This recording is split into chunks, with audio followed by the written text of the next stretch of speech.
Karena kalau salah dalam memahami dan mengidentifikasi siapa Yesus, maka pengenalan terhadap Yesus itu bisa separuh-separuh atau setengah-setengah. Nah, dosen saya, Dr. Chris Marantika, berkata bahwa setengah benar itu sama dengan salah, begitu. Dan Perjanjian Baru menyatakan itu dengan jelas. Jika seseorang hanya percaya Yesus itu Allah, Tuhan, itu juga disebut antikristus. Dan yang kedua, jika hanya percaya Yesus itu hanya sebagai manusia, juga disebut sebagai antikristus. Nah, ini menarik karena tema kita spesifik. Kalau kita berbicara juru selamat, apakah gelar sebagai juru selamat itu adalah gelar ilahi dari Yesus atau gelar insani dari Yesus, atau gelar kemanusiaan dari Yesus? Nah, Bapak Ibu, ada dua hal saja dulu yang mau saya sampaikan untuk tema kita ini. Yang pertama, memang kalau kita menggunakan metode identifikasi terhadap Yesus, kita tahu ya, metode dari bawah, mulai bertanya siapa Yesus dan bagaimana Yesus menjadi Tuhan. Ini yang repot, dan banyak metode ini banyak digunakan oleh orang-orang Islam dalam mempertanyakan atau mencoba mengenal siapa Yesus itu. Yang nanti pada akhirnya Yesus itu tidak mungkin menjadi ilahi atau menjadi Tuhan. Nah, kemudian yang kita orang Kristen konservatif menggunakan adalah metode dari atas ya, dengan pertanyaan bagaimana Allah itu menjadi manusia atau memperkenalkan dirinya kepada manusia. Nah, tetapi sekarang di era sekarang banyak sekali para sarjana-sarjana yang mencoba mengidentifikasi Yesus itu dengan menggunakan metode historis.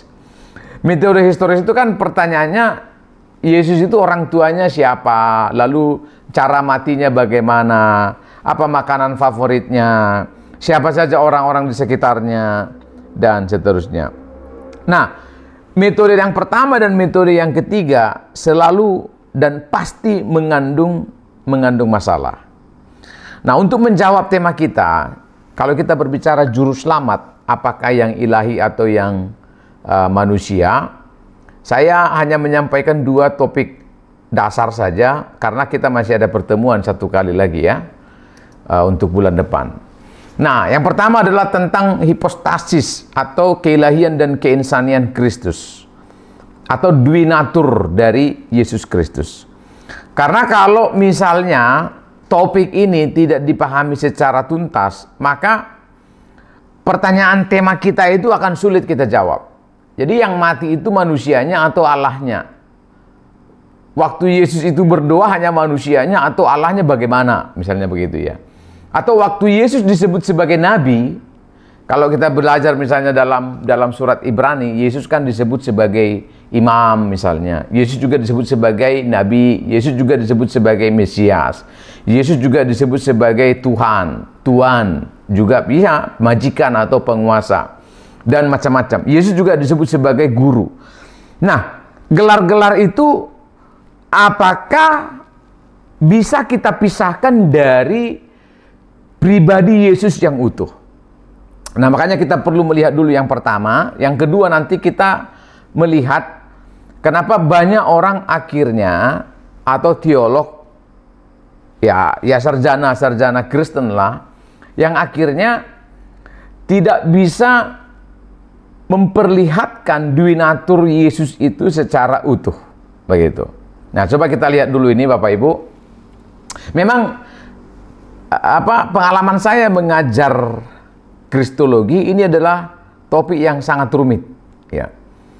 Kalau kita berbicara ilahi dan insani, ini repot. Makanya dulu Eutyches dan Nestorius itu bertengkar hebat karena masalah ilahi dan insani dari Yesus Kristus. Ya, Eutyches tidak setuju dengan Nestorius karena bagi Eutyches tidak mungkin ada dua sifat dalam satu pribadi. Tidak mungkin Yesus itu pada saat yang sama ilahi, Allah, tapi pada saat yang sama manusia. Tidak mungkin Yesus itu pada saat yang sama maha tahu, tapi pada saat yang sama juga tidak maha tahu, begitu. Nah, kemudian Eutyches berkata tidak mungkin teori dan proposal atau gagasan dari Nestorius itu benar, bahwa Yesus itu memiliki dua sifat. Maka Eutychus mengusulkan bahwa Yesus itu memiliki sifat ketiga.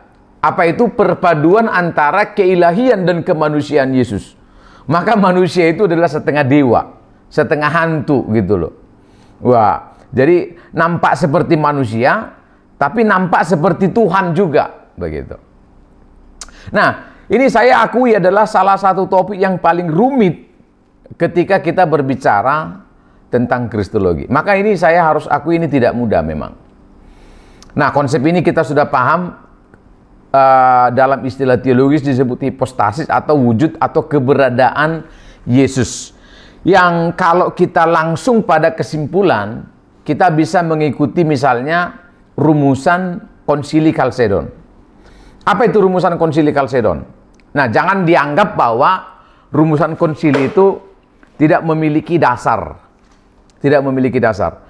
Semua konsili yang diadakan selalu menggunakan Alkitab sebagai dasar untuk membangun setiap rumusan, baik dari konsili Nisea, konsili Efesus, konsili Kartago, dan seterusnya. Nah, oke, kita langsung misalnya kalau kita mengikuti kesimpulan atau rumusan dari konsili Kalsedon mengenai hipostasis, di situ dikatakan begini, Yesus itu adalah satu pribadi dengan dua sifat, di mana dua sifat ini tidak terpisah tetapi berbeda. Tidak terpisah tapi dapat dibedakan. Maksudnya kemanusiaan dan kealahan Yesus, manifestasi atau perwujudannya dapat dibedakan manifestasinya. Ya. Jadi Yesus satu pribadi dengan dua sifat, yaitu ilahi dan insani. Dua sifat ini dapat dibedakan tapi tidak terpisah. Dua sifat ini satu dalam satu pribadi tapi tidak bercampur. Nah, ini menarik. Jadi kalau kita langsung ya supaya cepat materi kita, Yesus itu satu pribadi dengan dua sifat, ilahi dan insani. Dua sifat ini dapat dibedakan tetapi tidak dapat dipisahkan. Dua sifat ini menyatu dalam satu pribadi tapi tidak bercampur. Nah, jadi kalau kita berbicara hipostasis atau duinatur, kira-kira itulah gagasan besar atau ide utama dari keilahian dan kemanusiaan Yesus. Dan kalau kita melihat gagasan ini dapat kita temukan dalam Alkitab, maka akan mustahil kita memisahkan gelar-gelar Yesus sebagai juru selamat dari pribadinya yang hanya satu. Itu maksud saya. Jadi kalau kita berbicara juru selamat, oh ya, kita bisa membedakan manifestasinya Yesus yang dikorbankan di kayu salib, tapi kita tidak bisa memisahkannya itu dari kealahannya. Itu maksud saya. Ini poin penting juga ketika kita berbicara hakikat Yesus Kristus yang adalah Allah dan manusia. Nah ini dia. Kenapa akhirnya ini pertanyaan di judul itu kan menarik sekali. Dan pertanyaan itu muncul karena memang pemahaman tentang duinatur Yesus itu memang agak berbeda-beda atau ada varian-variannya, begitu. Ada varian-variannya. Nah, kalau boleh saya katakan beberapa pandangan atau teori yang diupayakan oleh beberapa sarjana untuk mengekstrak atau mendefinisikan duinatur Yesus itu, tetapi masih mengandung cacat. Dan ini menurut saya tidak masalah karena proses belajar kan begitu ya. Nah, ibarat pernikahan ya, ibarat pernikahan, duinatur atau keilahian dan kemanusiaan Yesus itu disebut satu dalam pribadi.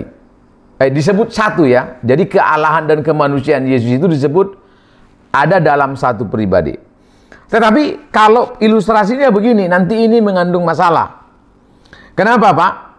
Karena kalau misalnya ilustrasinya seperti suami dan istri disebut satu, ya, echad. Ini mengandung masalah karena faktanya kawan-kawan, suami dan istri memiliki dua pribadi. Ya, dua pribadi. Bahkan cara berpikirnya bisa berbeda-beda, benar enggak?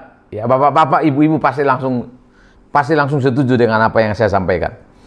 Sampai selama-lamanya, Pak, cara berpikir laki-laki dan perempuan akan tetap berbeda. Jadi makanya ilustrasi ini kalau digunakan untuk menjelaskan keilahian dan kemanusiaan Yesus akan menghasilkan, sekali lagi, akan menghasilkan dua pribadi, Allah dan manusia. Nah, kalau sudah begitu, Pak, maka bisa saja Anda nanti menjawab tema kita, jadi yang mati itu manusianya doang. Yang juru selamat itu manusianya doang, begitu. Seolah-olah kealahannya itu satu, kemanusiaannya satu, jadi seperti dua pribadi, begitu ya, seperti dua pribadi.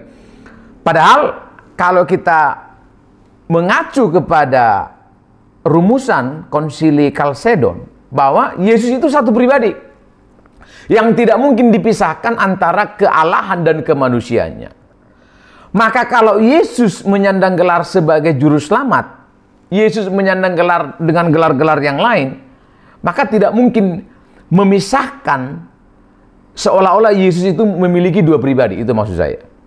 Nah, yang kedua, analogi yang kedua, Kristus dan gerejanya.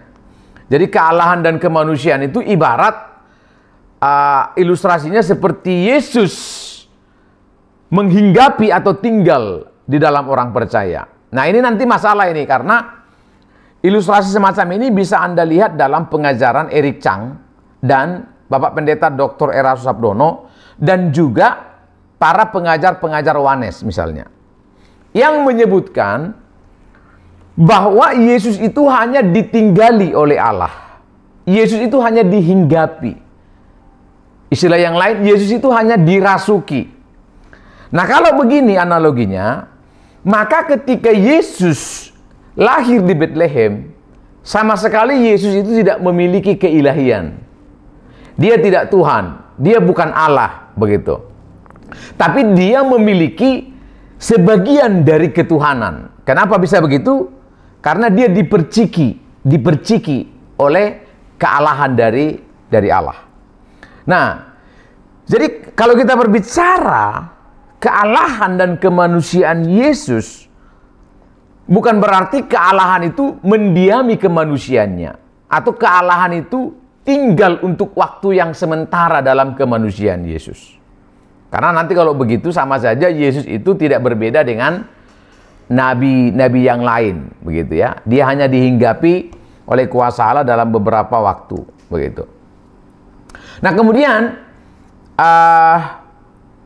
hipostasis juga melahirkan teori yang ketiga, bahwa kealahan dan kemanusiaan Yesus itu ketika dicampurkan itu melahirkan pribadi ketiga. Nah, itu sebabnya ada banyak teolog-teolog modern yang sekarang mempercayai ini, bahwa Yesus itu adalah gabungan dari Allah dan manusia, begitu.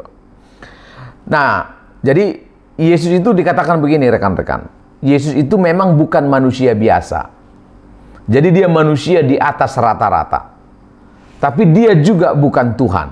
Nah, kira-kira begitu. Nah, jadi coba kita lihat ini supaya nanti kita makin memahami secara utuh kalau kita berbicara keilahian dan kemanusiaan Yesus Kristus.